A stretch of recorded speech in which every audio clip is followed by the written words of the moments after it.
आणि परिस्पर्श करंडक ही जी स्पर्धा आहे आम्ही 4 ते 5 वर्ष सलग करतोय।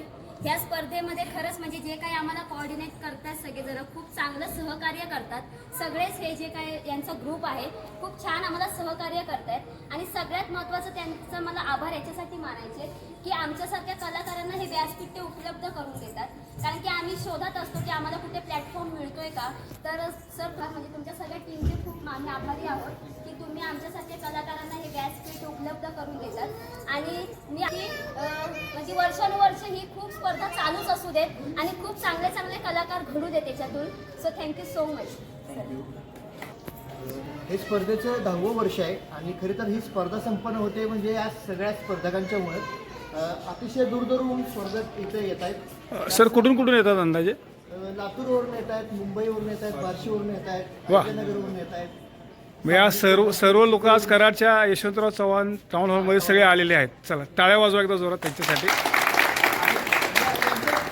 आभार यासाठी की कारण या स्पर्धेसाठी यांचा खर्च जवळजवळ 5 ते 10 हजार असावा। असणार आहे डेफिनेटली असणार आहे। जिंकलं तरी सुद्धा काही संघांचा खर्च सुद्धा निघणार नाही। आम्ही सुद्धा स्पर्धा केल्याचं आम्हाला माहिती आहे, परंतु हे कलाकारांचे असेल कला जपणारे लोक आहेत आणि त्यांचं विशेष करून परिस्पर्श युक्रेशनच्या वतीनं आम्ही आभार मानतो। ओके। आणि सर परीक्षक वगैरे पण तुम्ही बोलवले असतील ना? हो, परीक्षक आहेत, 3 परीक्षक आहेत। Okay sir. एक कास्टिंग डायरेक्टर सर आहेत इम्रान मोमीन सर, बरं नाट्यशास्त्राचे विशारद PhD सर आमचे कपिल बिसे सर आहेत ओके। आणि प्राध्यापक कुंभार सर आहेत। हे 3 जण परीक्षक आहेत आता। त्यांना एक स्टेजवरती बोलू शकता सर तुम्ही? हा नक्कीच बोला ना सर। आपल्या तिघांचे स्वागत आहे। आज तुम्ही तिघेही परीक्षक म्हणून इथं आला आहात, तुम्हाला सर कसं वाटतं याबद्दल?